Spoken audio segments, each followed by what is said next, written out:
Eh bien bonjour, voici un nouvel épisode d'Itinéraire. Je suis avec Coralie Debras et donc vraiment une personne qui a vécu en Chine, qui a fait beaucoup d'activités pour la collectivité. Bonjour Coralie. Bonjour, je suis donc Coralie Debras, ça fait 19 ans que je suis à Shanghai. Raconte-nous un petit peu brièvement comment tu t'es intégrée en Chine. En fait, j'ai surtout au début beaucoup visité Shanghai par moi-même et pris le pouls de la ville. Et après, j'ai découvert tout le milieu associatif. Alors dis-nous, pourquoi cette rue? Alors cette rue, c'est quand même Yongjialu, la plus ancienne rue de Shanghai, avec un passé historique incroyable. Elle est dans la concession française. Moi, ce que j'aime, c'est le côté très ancien, un mélange. Shanghai, c'est ça, c'est un mélange de moderne, super ancien, quoi. En effet, on voit que cette rue est vraiment typique. Alors Coralie, moi, j'ai une question à te poser. Tu as connu la Chine sans WeChat. Donc là, moi, WeChat, évidemment, moi, ça me sauve la vie. Ça me permet de vivre correctement, évidemment. Ça fait des traductions, on peut aller où on veut, etc. Comment était le monde sans WeChat en Chine, en tout cas en Shanghai?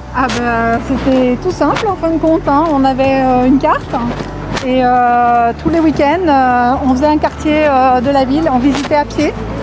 Parce que c'est le meilleur moyen de visiter la ville. On est venu ici parce que c'est vraiment mon quartier depuis des années.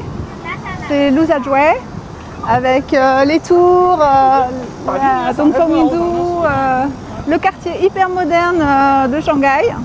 Coralie, tu vis depuis de très nombreuses années à Shanghai. Est-ce que tu as vu la différence depuis 19 ans, la vie shanghaïaise? Ah bah oui, ça c'est clair. Je suis arrivée justement en plus dans ce quartier et il n'y avait pas grand-chose. Tout ce qu'on voit autour, je l'ai vu pousser. Donc il y avait un golf par là, il n'y avait pas du tout de tour à ce point-là, quoi. Donc oui, ça a beaucoup changé.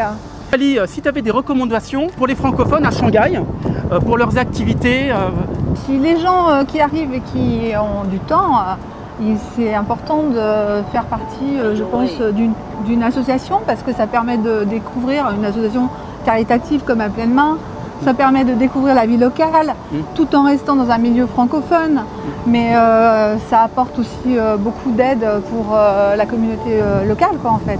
La recommandation, c'est participer à une vie associative qui va vous permettre de vous intégrer, de rencontrer des gens fantastiques pour mieux découvrir l'intérieur de Shanghai et découvrir aussi des personnalités. En tout cas, je te remercie Coralie pour ce moment partagé ensemble. Merci aussi. Et on se dit à très bientôt pour un nouvel épisode d'Itinéraire. Bye bye, au revoir.